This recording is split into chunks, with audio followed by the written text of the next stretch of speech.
지켜주시네.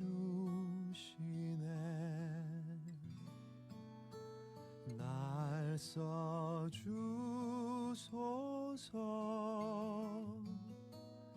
날 받으소서.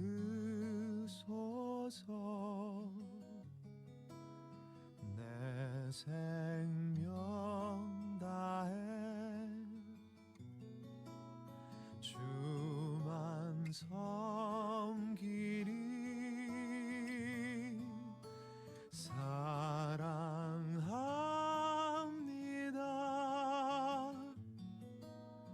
경배합니다.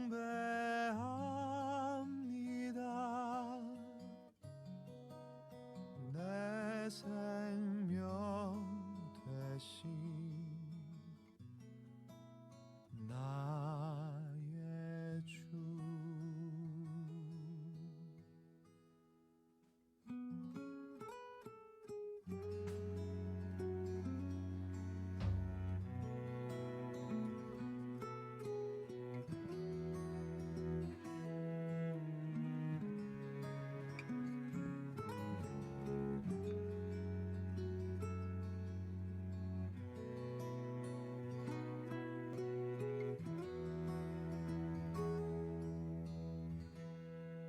주 나의 이름 부를 때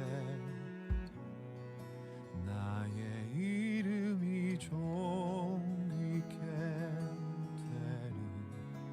주 내가 어딜 가든지 나를 지켜주시네.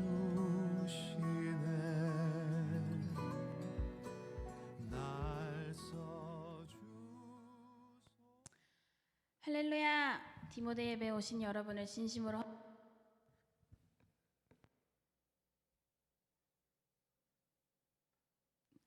네, 축복합니다.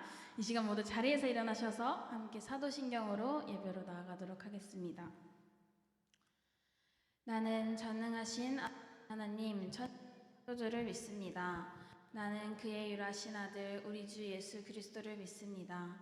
그는 잉태되어 동정녀 마리에게서 나시고 본디오 빌라도에게 고난을 받아 십자가에 박혀 죽으시고 장사된 지 사흘 만에 죽은 자 가운데서 다시 살아나셨으며 하늘에 오르시어 전능하신 아버지 하나님 우편에 앉아 계시다가 거기로부터 살아있는 자와 죽은 자를 심판하러 오십니다. 나는 성령을 믿으며 거룩한 공교회와 성도의 교제와 죄를 용서받는 것과 몸의 부활과 영생을 믿습니다. 아멘. 네, 여러분 이번 한 주간도 잘 지내셨나요? 이제 벌써 12월의 둘째 주가 되었는데요. 한번 제가 지난주에 말씀드렸던 것처럼 올해 한 해를 또 돌아보는 그런 예배 시간이 되었으면 좋겠다고 생각을 했습니다. 정말 우리를 위해서 죽으시고 십자가에 달리신 그리고 구원하신 예수님께서 정말 은혜로 이끄시는 올해가 되었기를 바라고 여러분도 그렇게 생각하시기를 바랍니다. 믿으십니까? 우리 한번 옆에 분들과 인사해봤으면 좋겠는데요. 여기가 좀 텅 비어있고 여기는 좀 차있기는 하지만 반대쪽에 계신 분들에게도 한번 인사해봤으면 좋겠습니다. 행복한 연말 되세요. 오늘이 또 파이널 기간이고 해서 많은 지체들이 나오지 못했기는 하지만 그래도 우리 함께 모인 여러분들 가운데서 정말 주님이 즐거이 받으시는 예배가 되었으면 합니다. 우리 그래서 이번 첫 찬양부터 함께 주의 이름을 찬양하면서 나아갔으면 좋겠다 해서 주의 이름 찬양을 선곡해봤습니다. 함께 박수 치시면서 신나게 예배를 시작하도록 하겠습니다.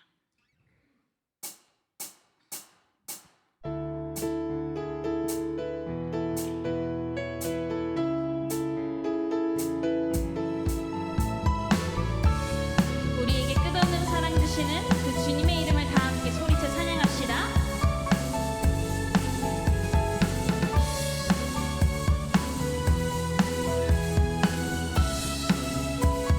주 이름 찬양.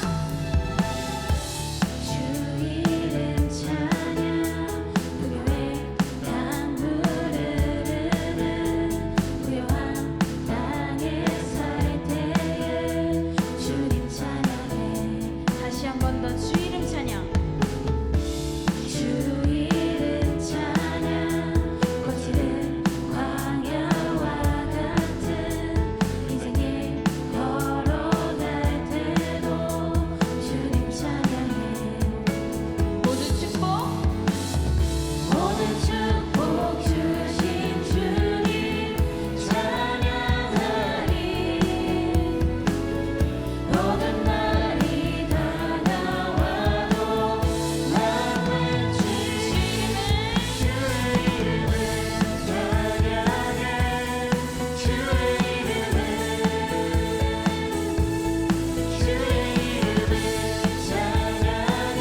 인도하시며 나를 격려하시는 분. 오 주님 당신은 내 삶 구석구석까지 감찰하시며 나를 응원하시는 분.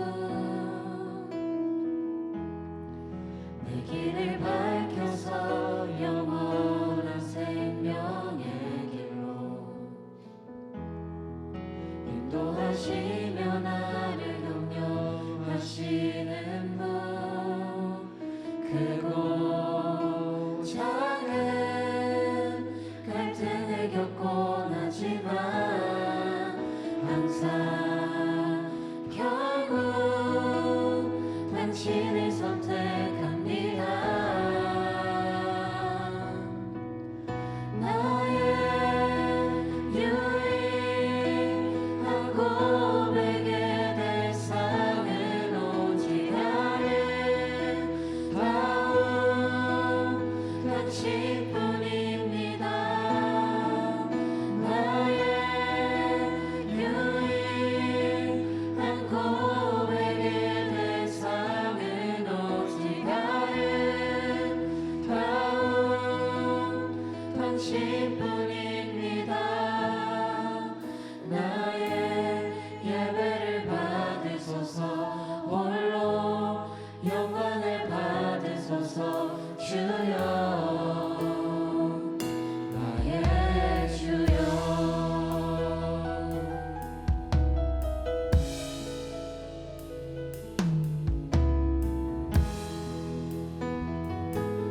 우리 다시 한번 고백하기 원합니다. 오 주여 당신은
정말 그 제목 자체에서 제 마음을 정말 찌르더라고요.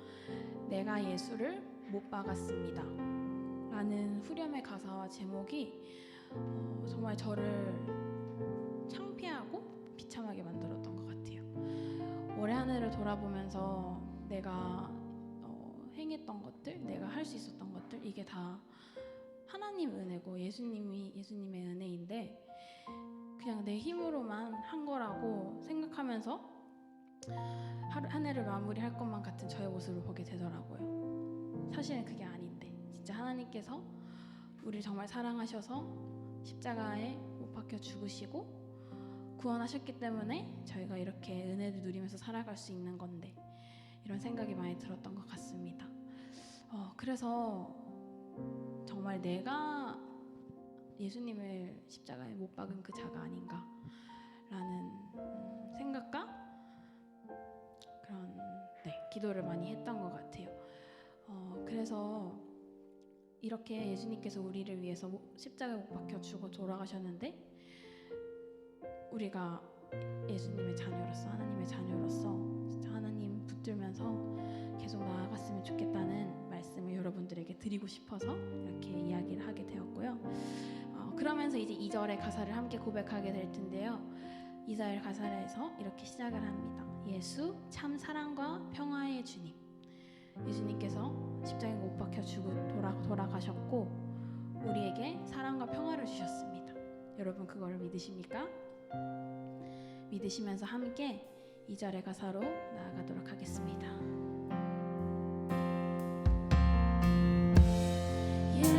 예수 참 사랑과 평화의 주님 소망 없이 멀어진 우리를 하나님과 온전히 화목해 하기 위해 십자가로 맡긴 바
기도하겠습니다. 사랑과 은혜가 많으신 하나님 감사합니다. 저희를 이 밤에 여기로 불러주셔서 감사하고 한 주 동안 주님의 놀라운 사랑과 보호하심 아래 살게 하셔서 감사합니다. 하나님, 저희의 삶을 살면서 하나님의 생각보다 자신의 생각이 앞선 것에 회개합니다. 나의 생각, 사람의 생각으로 행동한 것에 회개합니다.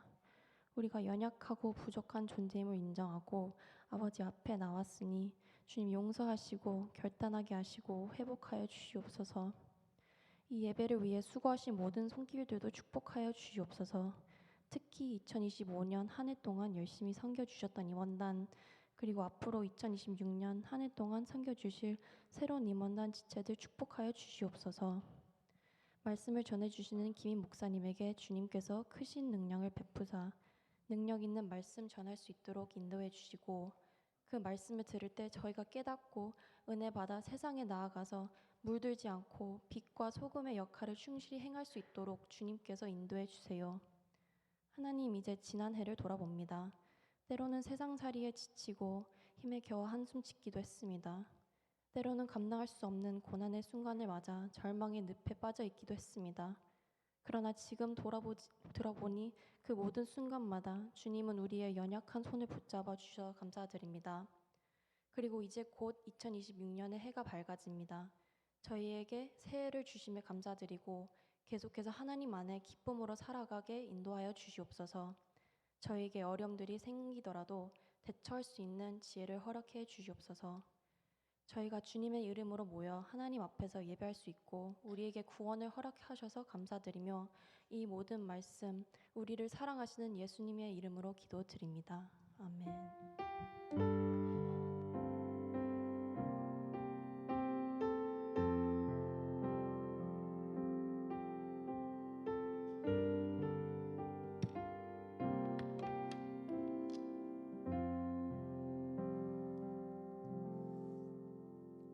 우리에게 주시는 하나님의 말씀 같이 볼까요? 사사기 16장 15절에서 22절까지의 말씀입니다. 제가 먼저 읽겠습니다. 들릴라가 삼손에게 이르되 당신의 마음이 내게 있지 아니하면서 당신이 어찌 나를 사랑한다 하느냐. 당신이 이로써 3번이나 나를 희롱하고 당신의 큰 힘이 무엇으로 말미암아 생기는지를 내게 말하지 아니하였도다 하며, 날마다 그 말로 그를 재촉하여 조름에 삼손의 마음이 번뇌하여 죽을 지경이라. 삼손이 진심을 드러내어 그에게 이르되 내 머리 위에는 삭도를 대지 아니하였나니 이는 내가 모태에서부터 하나님의 나시림이 되었음이라. 만일 내 머리가 밀리면 내 힘이 내게서 떠나고 나는 약해져서 다른 사람과 같으리라 하니라. 들릴라가 삼손이 진심을 다 알려주므로 사람을 보내어 블레셋 사람들의 방백들을 불러 이르되 삼손이 내게 전심을 알려주었으니 이제 한 번만 올라오라 하니 블레셋 방백들이 손에 은을 가지고 그 여인에게로 올라오니라. 들릴라가 삼손에게 자기 무릎을 베고 자게 하고 사람을 불러 그의 머리털 7가닥을 밀고 괴롭게 하여 본즉 그의 힘이 없어졌더라.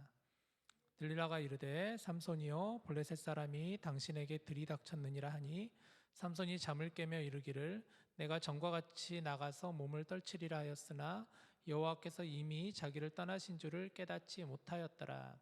블레셋 사람들이 그를 붙잡아 그의 눈을 빼고 끌고 가사에 내려가 놋줄로 매고 그에게 옥에서 맷돌을 돌리게 하였더라. 그의 머리털이 밀린 후에 다시 자라기 시작하니라. 아멘.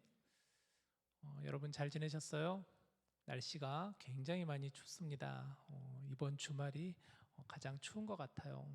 그래도 오늘 또 안전하게 여기까지 오신 여러분들을 다들 환영합니다. 눈이 많이 오죠? 이번 한 주간 참 눈이 많이 오고 있습니다. 이제 성탄절이 2주 앞으로 다가왔어요.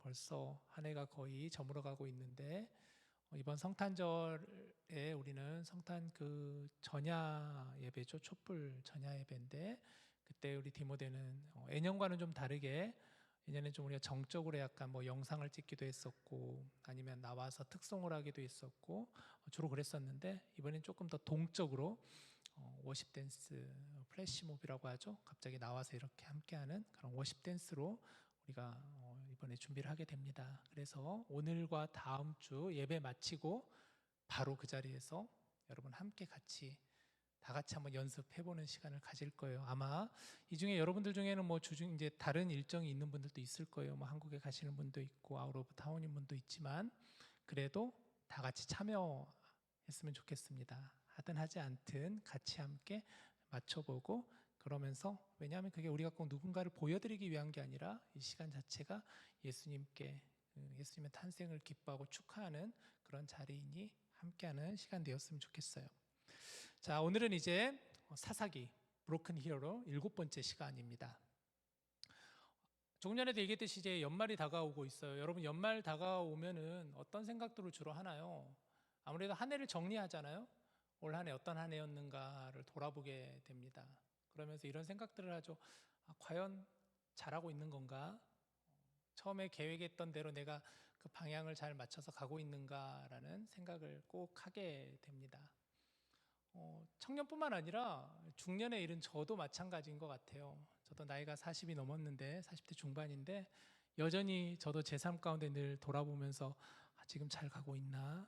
늘 물어볼 수밖에 없는 것 같아요. 늘 질문을 던지고 그 질문에 답을 하기도 합니다. 최근 제가 시간 날 때마다 꽤 열심히 챙겨보는 한 프로그램이 있는데 아마 여러분들 보는 분들 있는지 모르겠는데 Sing Again 4 혹시 보신 분 있으신가요? 포스터 잠깐 준비했는데 혹시 본 사람이 없나요? 아무도 본 사람이 없나? 이 프로그램은 노래 경연 프로그램이에요. 사실 요즘에 노래 경연 프로그램 굉장히 많이 나오잖아요. 근데 이 노래 경연 프로그램 Sing Again 4는 여기 보면은 타이틀도 무명 가수전이라고 그랬어요. 무명 가수전. 그러니까 대중에게 잘 알려지지 않는 그런 가수들을 발굴해서 대중에게 소개하는 그런 프로그램이라고도 할 수가 있습니다. 근데 제가 이 프로그램을 좀 유독 챙겨보는 이유가 있는데 여타 다른 노래 경연 대회 같은 경우에는 보면은 잘하는 사람들이 나오기도 하고 때로는 좀 못하는 사람이 나오면 어떻게 하죠? 심사위원들이 굉장히 날카롭게 심사평을 해요. 굉장히 비난을 하기도 하고 그것 가지고 되겠냐고 막 야단을 치기도 하고 막 눈물이 찔끔 나게 하게끔 이렇게 하는 그런 보통 노래 경연 대회와는 다르게 이 프로그램은 한결같이 심사평이 다들 위로와 격려로 이루어져 있습니다. 예를 들면 이 가수들이 나와가지고 왜 자기가 이 무대에 서게 되었는가를 얘기를 해요.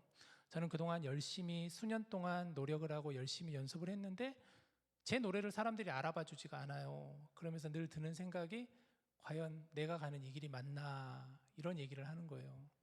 다른 사람들에 비해서 나는 너무 뒤처진 것 같고 나는 뭔가 빛을 보지 못하는 것 같고 그래서 진짜 내 재능이 노래가 맞나 이런 고민들을 가지고 이제 쓰게 되면은 심사위원들이 그 노래를 들어보고 그 사람이 얼마나 노력했는가를 보고 나서 하나같이 다들 위로해주고 격려해주는 굉장히 따뜻하게 이렇게 격려를 해줘요. 저는 그래서 노래도 노래지만 심사평 때문에 사실은 이 프로그램을 챙겨봅니다.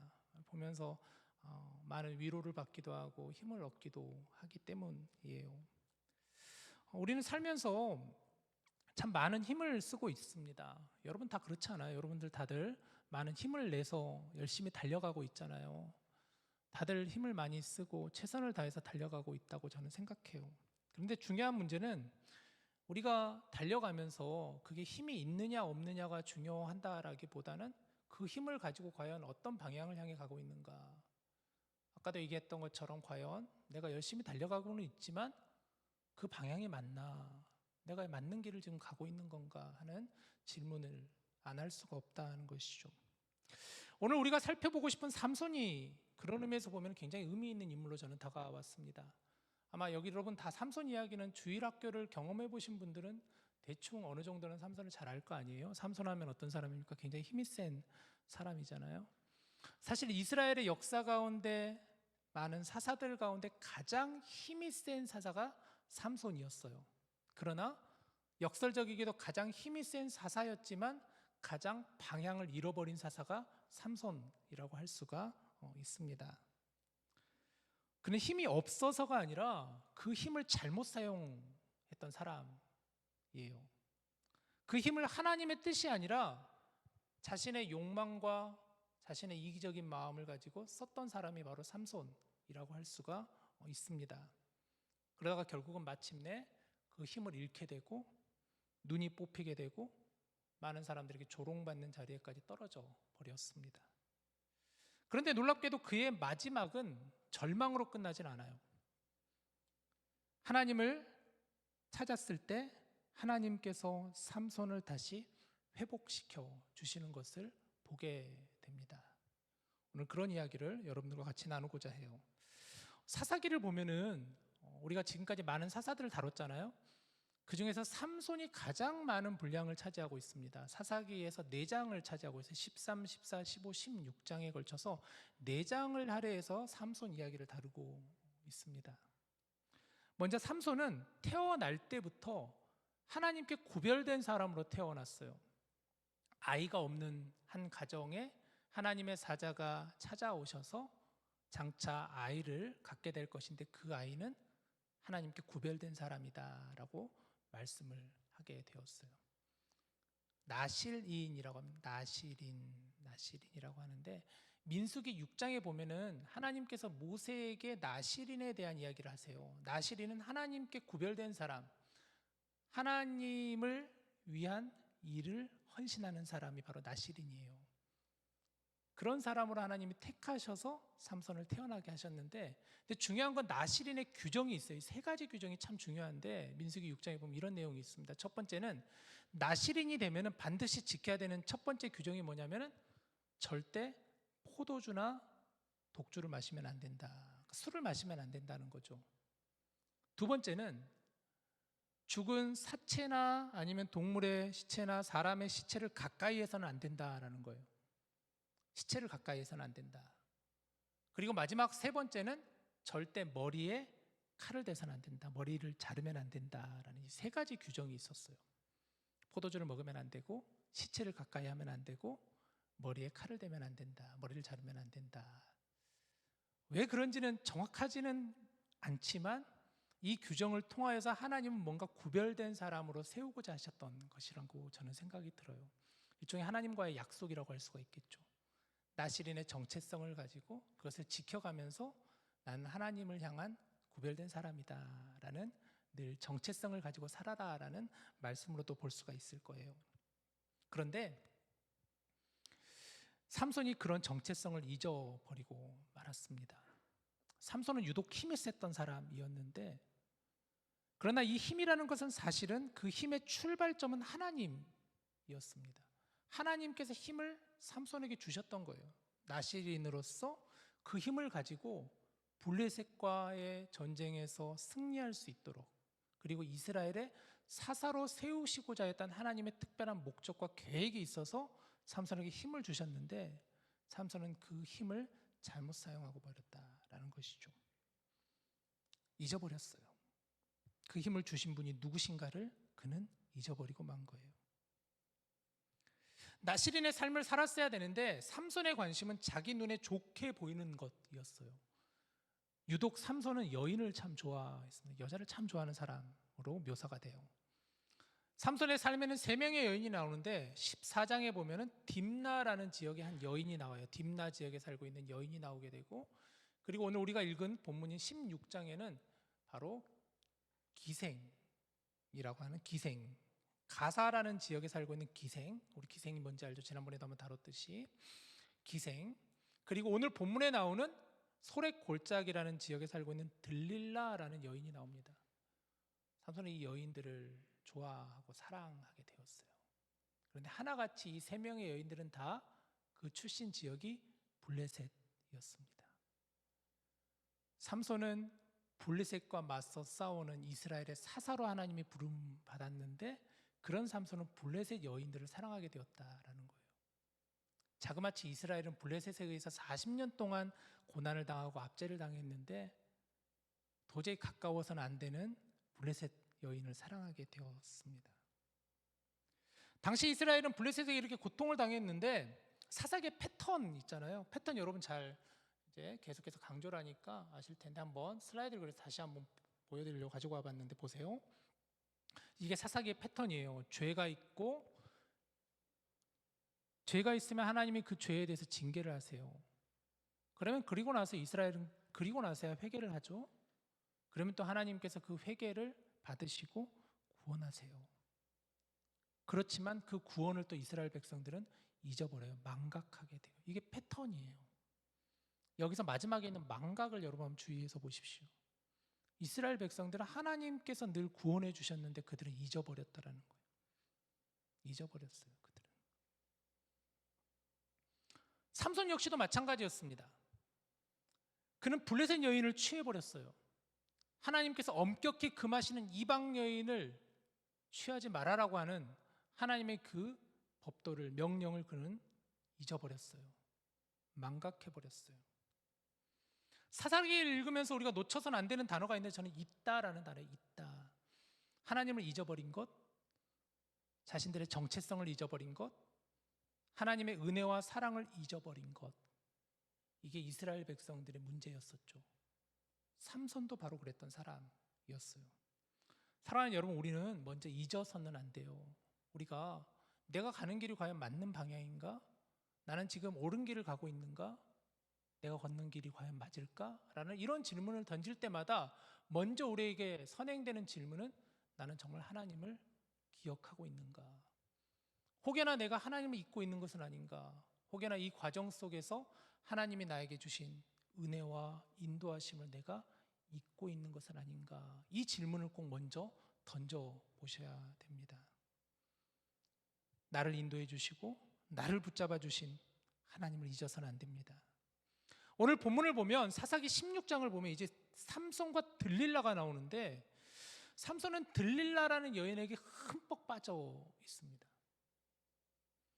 성경을 보면 들릴라라는 여인을 어떻게 소개하냐면은 소렉 골짜기의 여인이라고만 소개를 해요. 뭐 들릴라가 블레셋 출신이긴 하지만 소렉 골짜기가 블레셋이니까 블레셋 출신이긴 하지만 이 여인이 어떤 사람인지, 어떤 가문인지, 외모는 어떤지 이런 이야기는 하진 않아요. 그러나 중요한 것은 그녀는 삼손을 사랑한 것이 아니라 블레셋 사람들의 도구였다라는 사실만을 강조합니다.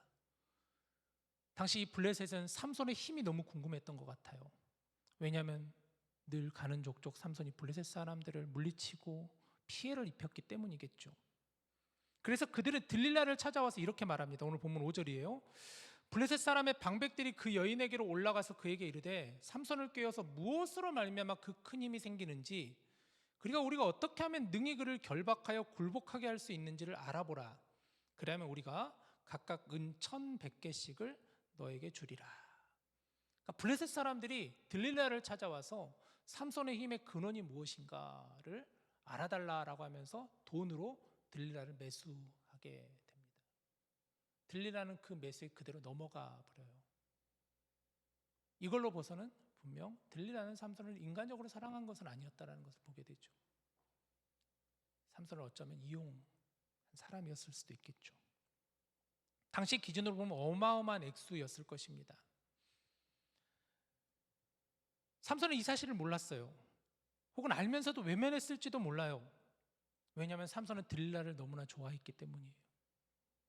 아마 사람이 뭔가 자기의 욕망에 사로잡히면 진실을 보는 눈이 흐려지는 것처럼 아마 삼손의 눈이 흐려져 버렸던 것 같아요.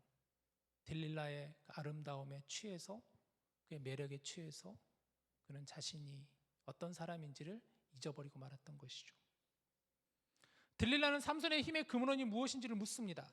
그리고 삼손을 무너뜨리려는 목적을 가지고 묻는 질문인데 그런데 삼손은 너무나 이 질문에 가볍게 그 질문을 대하는 것을 보게 돼요. 처음에 삼손은 3번의 거짓말을 하게 되는데 첫 번째는 마르지 않는 새 활줄 7가닥으로 나를 결박하면 내가 묶일 것이다. 힘이 없어질 것이다 라고 이야기를 해요. 마르지 않은 새 활줄 7가닥으로. 그러나 들릴라는 바로 그 줄로 삼손을 결박하여 블레셋 사람들을 불러들이지만 힘이 센 삼손은 그 줄을 그 즉시 끊어버립니다. 두 번째로 또 들릴라가 삼손에게 재촉을 해요. 왜 당신 나에게 거짓말을 합니까? 당신 나 사랑하는 거 맞아요? 하면서 다시 또 물어봤을 거예요. 그래서 삼손이 또 얘기해요. 쓰지 않는 새 밧줄로 나를 결박하면 내가 약해진다. 밧줄로 나를 결박하면은 내가 힘이 없어진다. 근데 그건 역시도 사실은 삼손의 거짓말이었었죠. 마지막 세 번째로 삼손이 또 이렇게 얘기합니다. 머리카락 7가닥을 배틀에 짜서 그것 내 머리카락을 박으면 내가 약해진다라고 이야기를 해요. 근데 가만히 보면은 삼손이 들릴라게 하는 이 거짓말들 하나하나 가만히 보면은 점점 갈수록 삼손의 그 진실에 가까워지는 것을 보게 됩니다. 삼손의 나시린의 표식인 머리카락이 언급되기 시작했어요. 그러나 힘이 있는 삼손은 여전히 위협에서 벗어납니다. 이 말씀을 가만히 보면서 이런 생각이 들어요. 삼손은 왜 눈치채지 못했을까? 왜 삼손은 들릴라가 계속해서 그 질문을 물어대고 그럴 때마다 또 블레셋이 쫓아오게 되고 왜 그런데도 불구하고 삼손은 그것을 전혀 눈치채지 못했을까? 왜 들릴라를 떠나지 않았을까? 삼손은 분명히 들릴라가 자기를 죽이려 한다는 것을 알았어야 되는데 3번이나 이런 일이 반복되었는데도 불구하고 삼손은 떠나지 않습니다. 왜 그랬을까? 삼손은 왜 그랬을까요, 여러분? 궁금하지 않아요? 제 생각에는 들릴라의 유혹이 너무 강했던 것 같아요. 얼마나 들릴라에게 빠져 있으면 전혀 눈치를 못 챘을까라는 생각을 해보게 됩니다. 얼마나 그 유혹이 강했으면, 얼마나 이 여인이 매력적이었으면 전혀 눈치를 채지 못했을까. 이 본문을 가만히 묵상해 보며 여러분 우리에게도 한번 적용해 보면 좋겠어요. 우리를 유혹하는 들릴라는 무엇일까? 때로는 우리의 방향을 잃게 하는, 우리를 무너뜨리려고 하는 그 유혹과 같은 들릴라는 무엇일까? 여러분에겐 과연 무엇일까요? 어쩌면 삼손은 자신의 힘을 너무 자신했던 것 같아요. 그는 생각했을 것 같아요. 내가 이렇게 강한데 뭐 어떻겠어? 나는 지금까지 한 번도 져본 적이 없는 사람인데, 나를 이길 사람은 아무도 없는데, 이런 마음이야말로 어쩌면 삼손의 가장 깊은 영적인 문제였지 않았을까 싶습니다. 그런 삼손에게 들릴라는 계속해서 압박을 가해요. 당신은 나를 사랑하지 않는 것 같아요. 어떻게 계속해서 나에게 거짓말을 할 수 있나요? 어떻게 당신 나에게 그럴 수 있나요? 계속해서 삼손을 막 압박하고 삼손에게 막 여러 가지 얘기를 했을 것 같아요. 가만히 생각을 해보세요, 여러분. 며칠 날 계속해서 그 여인이, 아내가 옆에서 막 이렇게 계속해서 바가지 정도가 아니잖아요, 이거는. 어떤 마음이 들까, 그러면은. 결국 삼손은 들릴라에게 진실을 말하게 되죠. 그런데 이때 삼손의 영적인 상태가 어떠했는지 성경이 이렇게 말해요. 16절, 17절을 보세요. 자, 봐봐요. 날마다 그 말로 그를 재촉하여 조르매. 들릴라가 날마다 삼손을 재촉하여 졸랐던 거예요. 삼손의 마음이 어떻다고? 영적인 상태가 번뇌하여 죽을 지경이라. 성경이 얘기하고 있어요. 번뇌하여 죽을 지경이다. 들릴라는 날마다 삼손을 재촉하여 조르는데 마치 사단의 유혹이 그런 것처럼 말이죠. 삼손의 마음이 번뇌하여 죽을 지경이래요. 너무 마음이 근심 걱정이 가득해서 복잡해서 죽을 지경으로 성경은 묘사하고 있어요. 여러분, 그러면 삼손이 될까요? 자기가 지금까지 하는 행동을 보면은 사실은 들릴라 때문에 번뇌해서 죽을 지경이 아니라 하나님의 말씀을 어김으로 인하여서 내가 번뇌해서 죽어야 되는데 전혀 그런 모습은 아니고 그 여인으로 인하여서 번뇌해 죽을 지경이다라고 하고 있잖아요. 17절도 보면 삼손이 진심을 드러내어 그에게 이르되, 이제 결국 말해버려요. 내 머리 위에는 삭도를 대지 아니하였나니 이는 내가 모태에서부터 하나님의 나시린이 되었음이라. 만일에 내 머리가 밀리면 내 힘이 내게서 떠나고 나는 약해져서 다른 사람과 같으리라. 그래서는 안 됐는데 결국 삼손은 진심을 얘기해버리고 맙니다. 사실 삼손에게는 이 말씀을 가만히 보면 기회가 있었던 것 같아요. 나시린이라는 것을 완전히 잊어버린 건 아니었던 것 같아요. 그것으로는 기회가 있는 거잖아요. 그러면 멈췄어야 되는데, 떠났어야 되는데, 도망갔어야 되는데, 잘라냈어야 되는데 그렇지 않았던 것이죠. 그런 방향을 잃어버렸습니다. 들릴라는 삼손을 자기 무릎에 눕게 하고 삼손이 잠든 사이에 그의 머리털을 싹둑 잘라버립니다. 그러자 성경은 매우 슬픈 한 구절을 남기는데 20절을 보세요. 들릴라가 이르되 삼손이여 블레셋 사람이 당신에게 들이닥쳤느니라 하니 삼손이 잠을 깨며 이르기를 내가 전과 같이 나가서 몸을 떨치리라 하였으나 중요한 건 이거예요. 여호와께서 이미 자기를 떠나신 줄을 깨닫지 못하였더라. 여호와께서 이미 자기를 떠나신 줄을 깨닫지 못하였다라고 성경은 말하고 있어요. 이 한 구절이 삼손의 모든 것을 보여준다고 저는 생각이 들어요. 방향을 잃어버린 삼손의 모든 것을 보여주는 것이죠. 하나님께서 이미 자신에게서 떠난 것조차도 깨닫지 못한 상태가 되어버렸다라는 거잖아요. 힘은 있으나 방향을 잃어버린 거예요. 결국 삼손은 어떻게 되었을까요? 21절 블레셋 사람들이 그를 붙잡아 그의 눈을 빼고 끌고 가사에 내려가 놋줄로 그를 매고 그에게 옥에서 맷돌을 돌리게 하였더라. 삼손이 눈을 빼버리고 그를 놋줄로 묶어가지고 가사로 끌고 가서 옥 안에서 계속해서 맷돌을 돌리게 했다라는 거예요. 맷돌을 계속해서 돌리고 있었다. 장면이 너무너무 처참해 보입니다. 힘의 상징이던 삼손은 이제 완전한 무력한 죄수가 되어버리죠. 눈을 뽑히고 줄에 묶이고. 히브리 문화에서 눈을 뽑는다는 것은 단순한 육체적인 고통이 아니라 그의 존재의 가치와 명예를 완전히 짓밟아버리는, 모든 것을 그냥 빼버리는 그런 의미라고 해요. 삼손은 더 이상 이스라엘의 사사도 아닙니다. 더 이상 블레셋을 두려워하는 존재도 아닙니다. 조롱거리가 되어버렸어요. 힘이 아니라 무너진 방향을 보여주는 비극적인 상징이 되어버렸어요. 그런데 삼손의 이야기는 여기서 끝나지 않습니다. 사사기 16장은 놀라운 한 구절을 우리에게 들려주는데 그게 22절이에요. 그의 머리털이 밀린 후에 다시 자라기 시작하니라. 이제서야 삼손의 밀린 머리털이 다시 자라기 시작하니라.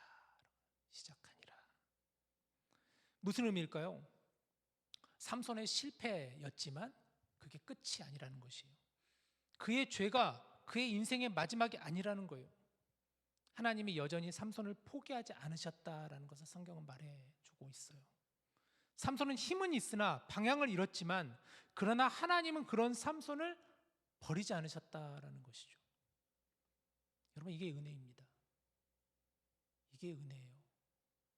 오늘 우리가 보고 있는 삼손의 이야기는 사실 삼손이 힘이 있는 사람이고 엄청난 영웅이고 어떤 사람이고 그런 이야기를 우리에게 들려주고자 하는 것이 아니라 궁극적으로는 하나님의 일하심, 하나님의 은혜를 우리에게 보여주는 말씀이라고 할 수가 있어요. 우리가 넘어졌어도, 우리가 무너졌어도, 우리가 때로는 방향을 잃었어도 하나님은 다시 일으키시는 분이시다 라는 것을 우리에게 보여주는 말씀이라고도 할 수가 있어요. 사실 삼손은 이미 나실인 규정을 다 어긴 사람이에요. 그는 말씀에는 궁극적으로 구체적으로 묘사되진 않지만 그는 아마 포도주도 마셨었던 사람이었을 것이고, 또 말씀에 보면은 그가 사자를 가다가 사자를 죽여서 그 사자에게 있는 꿀을 가지고 오기도 하고 이미 시체를 가까이 했던 사람이기도 하였어요. 또 머리털이 잘린 사람이기도 하였어요. 그런데도 하나님은 삼손을 포기하지 않으시고 그런 삼손을 사용하시는 하나님을 보게 돼요.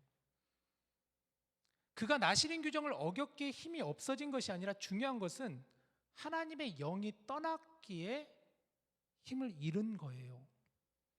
삼손이 엄청난 힘을 발휘해 말도 안 되는 블레셋과의 싸움에서 이기게 될 때마다 성경을 보면은 어김없이 뭐라고 얘기하냐면 하나님의 영이 삼손과 함께 하시니 삼손이 힘을 내어 블레셋과 나가서 블레셋을 물리치더라라고 성경은 이야기하고 있어요. 성경이 말하고자 하는 것은 하나님께서 함께 하시는 삼손을 통해서 하나님이 일하신다라는 것을 우리에게 말씀해 주고 있는 거예요.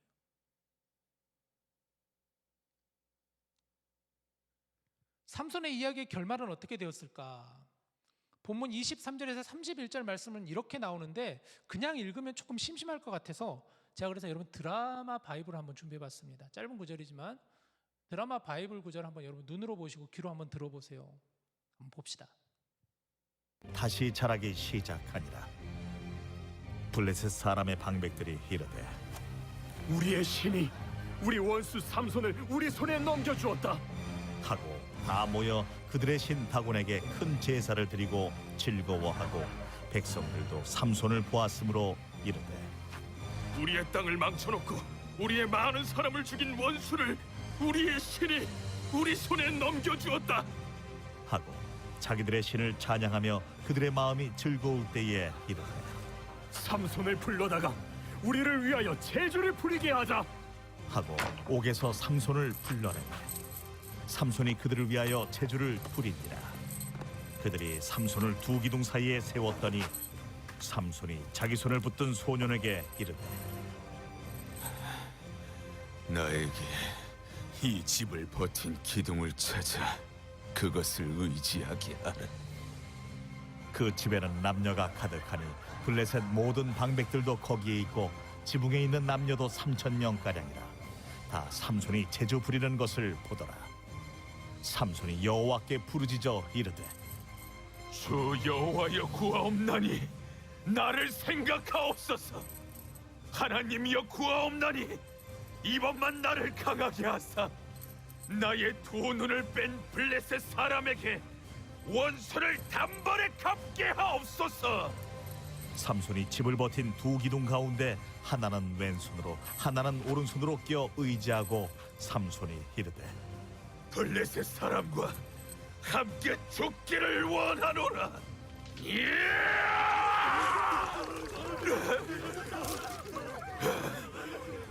하고 힘을 다하여 몸을 굽히니 그 집이 곧 무너져 그 안에 있는 모든 방백들과 온 백성에게 덮이니 삼손이 죽을 때에 죽인 자가 살았을 때에 죽인 자보다 더욱 많았더라. 그의 형제와 아버지의 온 집이 다 내려가서 그의 시체를 가지고 올라가서 소라와 에스다올 사이 그의 아버지 마노아의 장지에 장사하니라. 삼손이 이스라엘의 사사로 20년 동안 지냈더라. 자, 드라마 바이블 여러분 자주 이용하세요. 그 운전하면서 이렇게 드라마 바이블 이렇게 저는 들으면서 가끔 운전을 자주 하는데 참 좋아요. 삼손 이야기는 근데 삼손의 이 마지막 구절은 어떻게 끝냐면 이스라엘의 사사로 20년 동안 사사로 있었더라라고 성경은 말하고 있어요. 의미가 있는 것이죠. 하나님께서 그런 삼손을 이스라엘 사사로 하나님께서 세우셨다.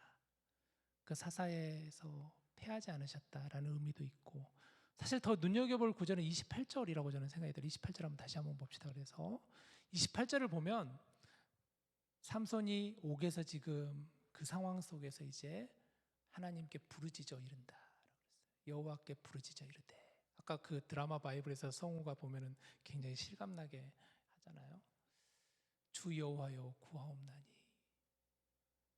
이게 그가 부르짖어 이른다라는 것은 하나님께 간절히 피를 토하는 심정으로 하나님께 기도한다라는 그런 의미거든요.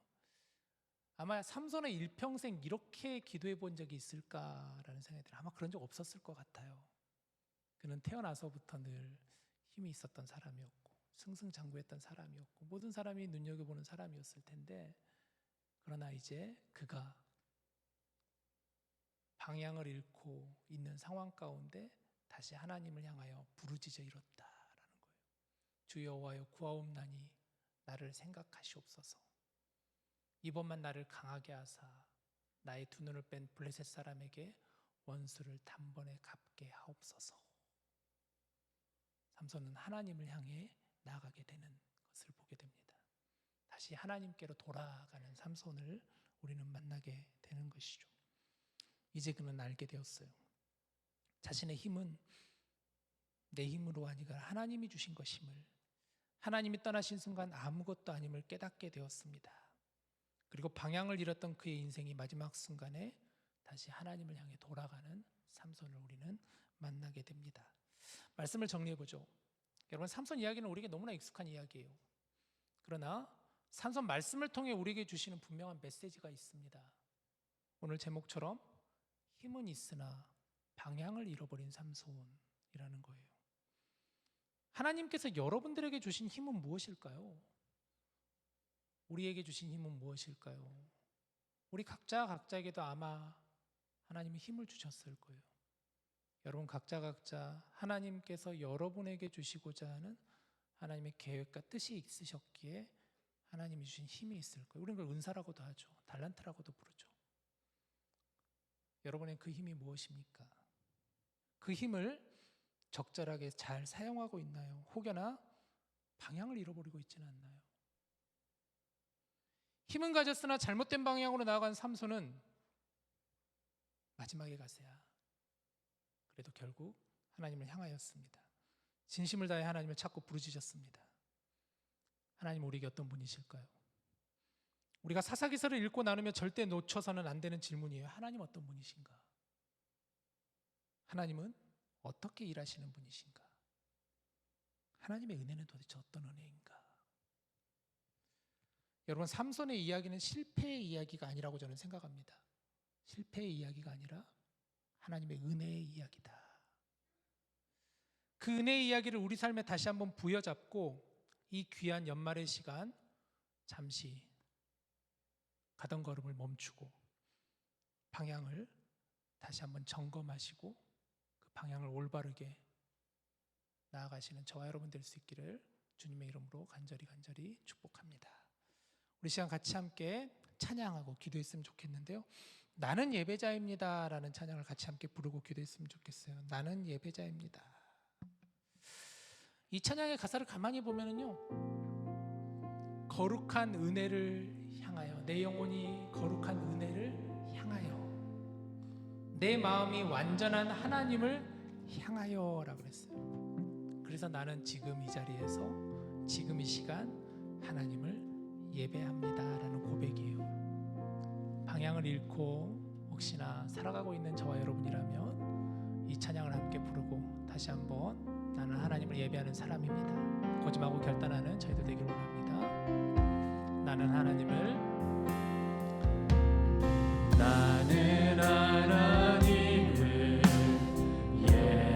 예배하는 예배자입니다.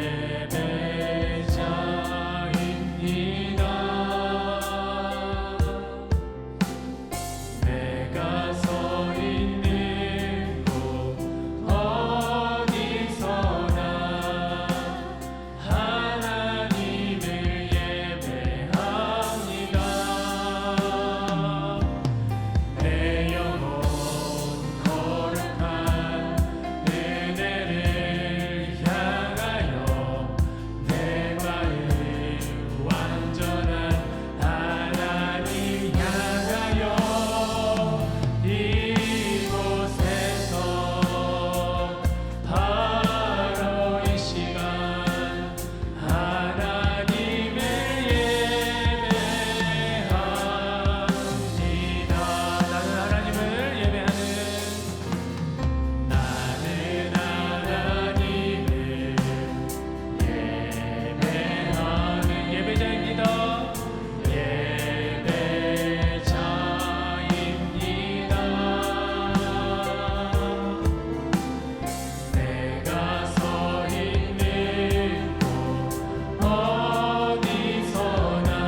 나는 지금 벌써 올 연말을 향해 가고 있는데 연말이 지나가기 전 나는 과연 올바른 방향을 가고 있는가?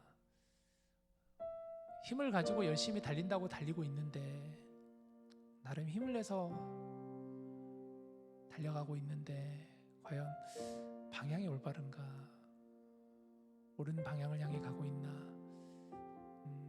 정말 이 방향이 하나님을 기쁘시게 하는, 하나님께서 기뻐하실 만한 방향인가 한번 물어볼 수 있는 이 시간 되기를 원합니다. 우리 지금 기도할 때 하나님 오늘 주시는 이 말씀 실패의 이야기가 아니라 은혜의 이야기라고 하였습니다. 때로는 우리가 방향을 잃을 때에도 하나님은 방향을 결코 잃지 않으신 분이시기에 우리가 하나님을 향해 바라볼 때 지금 이 시간, 지금 이 자리에서 우리가 하나님을 향해 돌아갈 때 하나님은 분명히 우리를 일으키신다는 거예요. 이 시간 기도할 때 하나님 나를 일으켜 주시옵소서. 나의 방향을 하나님께로 향하는 방향 되게 하여 주시옵소서. 잊지 않게 하여 주시옵소서. 우리 같이 함께 기도하겠습니다. 하나님 벌써 한 해가 저물어가고 있습니다. 우리 사랑하는 청년들이 인생에 있어서 일생에 있어서 참 중요한 시기를 맞이하여서 나름대로 한다고 하고 있습니다. 최선을 다하려고 하고 있습니다. 온 힘을 내어 쥐어짜는 것처럼 하나님 달려가려고 합니다. 그러나 중요한 것은 우리가 그 방향이라고 하였는데 과연 우리가 그 방향을 잃어가고 있는 것은 아닌가? 힘은 가지고 있지만 힘은 있으나 방향을 잃어버리고 있는 것은 아닌가? 자신을 다시 한번 돌아보게 하여 주시옵소서. 잠깐 가는 길을 멈추게 하여 주시고 서게 하여 주시고 돌아보게 하여 주시옵소서. 내가 혹시나 하나님을 잊고 있는 것은 아닌가? 하나님의 은혜를 잊어버리고 있는 것은 아닌가? 하나님의 이끄심을 잃어버린 것은 아닌가? 내 자신에게 묻는 질문이 되게 하여 주시옵시고 오늘 주시는 이 말씀을 통하여 다시 한번 일어날 수 있는 은혜를 허락하여 주시옵소서. 하나님은 늘 옳은 분이시기에 하나님은 늘 바른 방향을 향해 가시는 분이시기에 그 주님을 따라갈 수 있는 자가 될 수 있도록 인도하여 주시옵소서. 오늘도 이 자리에 나와 하나님을 예배하는 저희들 되게 하여 주시옵시고 지금 우리가 서 있는 이 자리에서 이 시간 하나님을 예배하는 자가 되게 하여 주시고 하나님을 향하는 자가 되게 하여 주시고 거룩한 은혜를 향하는 자, 살아계신 온전하신 하나님을 향하는 자가 될 수 있도록 이끌어 주시고 인도하여 주시옵소서. 하나님 이 귀한 말씀을 통하여 나에게도 묻는 질문이 되게 하여 주시고 오늘도 이 저녁에 주님 앞에 나아갈 수 있는 저희들 다 될 수 있도록 인도하여 주시옵소서.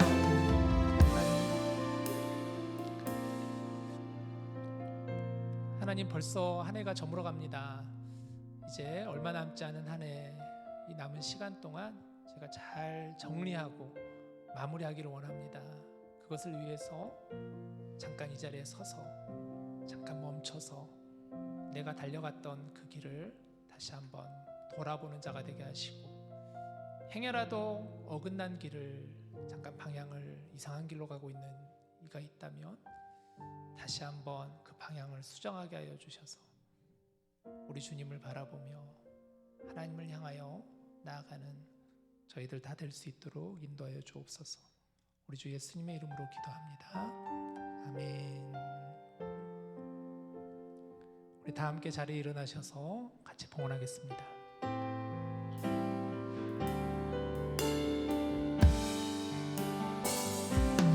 믿음 다하여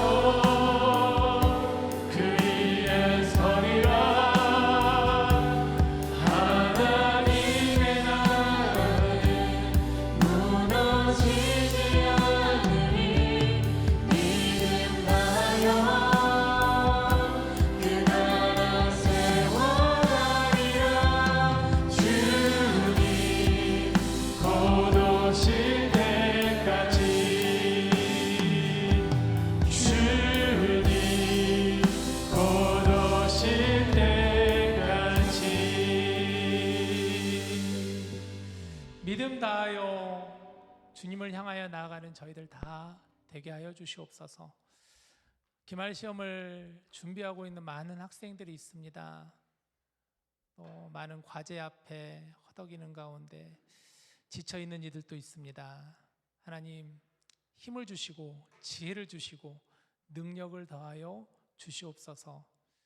그 바쁜 와중에도 시간을 구별해 이 자리에 와서 하나님을 예배하는 우리 사랑하는 청년들을 축복하시고, 또 행여라도 오늘 오지 않고 잠깐 공부하고 있는 이가 있더라도 하나님 그들을 축복하여 주시고, 우리 사랑하는 디모데 지체들 어디에 있든지 언제나 하나님의 인도하심 가운데 살아갈 수 있는 귀한 지체들로 살아갈 수 있도록 함께하여 주시옵소서. 예물을 드리는 손길을 기억하시고 예물 가운데 은혜 위에 은혜를 더하여 주시옵소서. 모든 것 감사드렸고 우리 주 예수님의 이름으로 기도합니다. 아멘. 자리에 앉으시길 바랍니다. 광고 제가 할게요. 오늘 잠깐 몇 가지 좀 중요한 광고들도 있고 해서 오늘 제가 좀 광고하겠습니다. 오늘 예배 후에 목장 성경 공부가 있어요. 아까 얘기 드렸던 것처럼 오늘 우리가 잠깐 목장 모임 전에 성탄절 워십 댄스 준비를 먼저 하겠습니다. 그리고 나서 성경 공부를 해주시면 좋겠고, 두 번째 계속해서 광고 나가죠. 중보기도 모임이 있습니다. 중보기도 모임 너무 좋습니다. 여러분 꼭 오셔서 함께 기도했으면 좋겠어요. 그리고 매주 큐티 모임도 있습니다. 그리고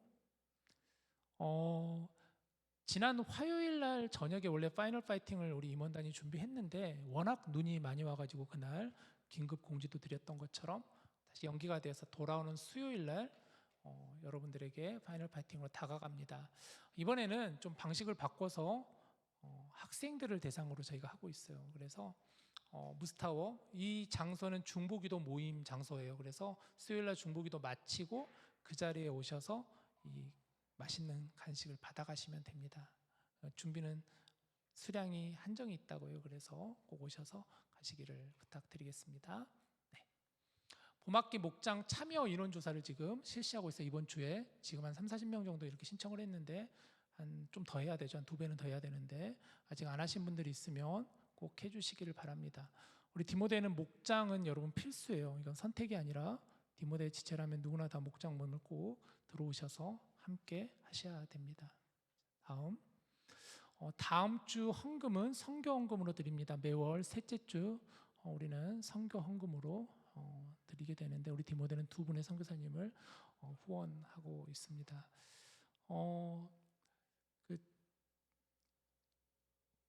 참 이 말을 하기가 저도 참 부담스럽긴 하지, 그러나 해야 되는 얘기니까 여러분 하나님께 드리는 예물이에요. 헌금은 우리가 하나님께 내 물질의 일부를 구별해서 하나님께 드리는 거예요. 그래서 여러분들 중에 혹시 헌금 생활을 하지 않는 분들이 있다면 그래도 하나님께 드리는 것이라는 생각을 가지고 참여해 주시면 좋겠습니다. 다음, 자, 성탄 전야 촛불 예배 아까 얘기 드렸던 것처럼 다음 주 토요일 저녁 7시에 있습니다. 잠시 후에 예배 마치면 연습이 있고요. 다음 성탄 감사 예배는 그 다음 날 주일날 있습니다. 그리고 마지막으로 송구 영신 예배가 있죠. 12월 31일 수요일 날 밤 11시에 있습니다. 자, 그리고 마지막 광고인데요. 디모데 비용 청구는 12월 26일까지 꼭 청구해 주셔야만 여러분들 이렇게 받으실 수가 있는 걸로 저는 알고 있어요. 만약 해가 넘어가 버리면 이게 어려워져요. 그러니까 꼭 가지고 있는 영수증, 우리 원래 기준적으로 영수증 한번 여러분이 쓰시면 2주 안에 그것을 청구하는 게 원칙이에요. 그러니까 가지고 계신 분들 빨리 청구해 주시기를 바랍니다. 네, 12월 주일정 참고해 주시고, 혹시 오늘 새가족 있으신가요? 없으시면 우리 다 같이 동그라미로 함께 모이겠습니다.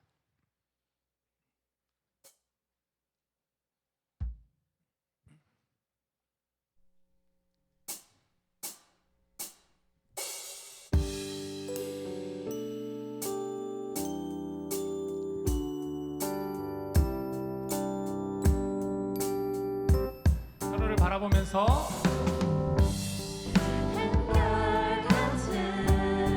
주의 사랑이 당신의 삶 속에 넘치길 원하네. 한량없는 주의 은혜가 당신의 삶 속에 넘쳐 흐르네. 한결같은 주의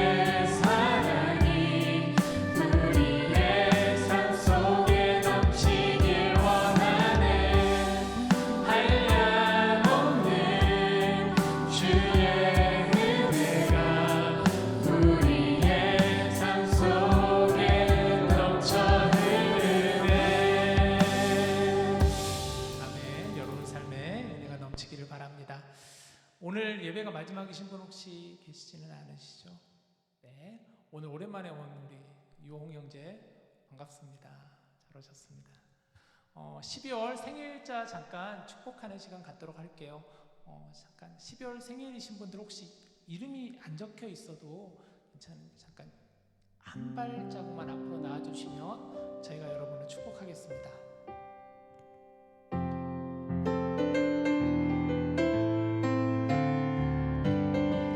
너는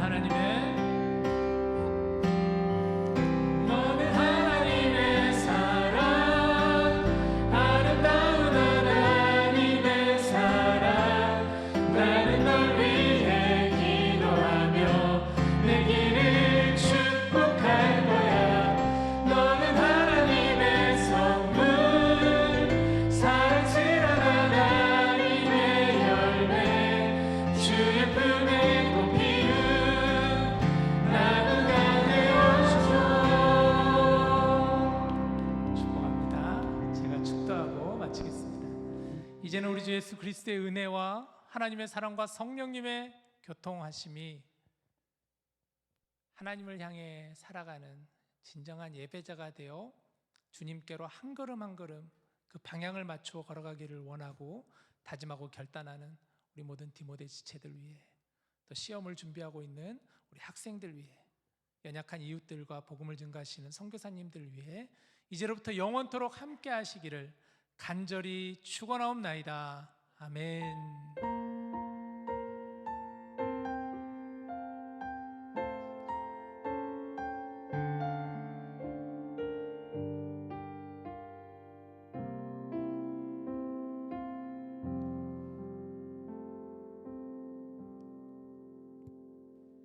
네, 여러분 나가시지 마시고요. 저희가 바로 워십 연습을 함께 할 텐데요. 일단 자리에 잠깐 착석해 주시겠어요? 제가 설명을 살짝 드리려고 합니다.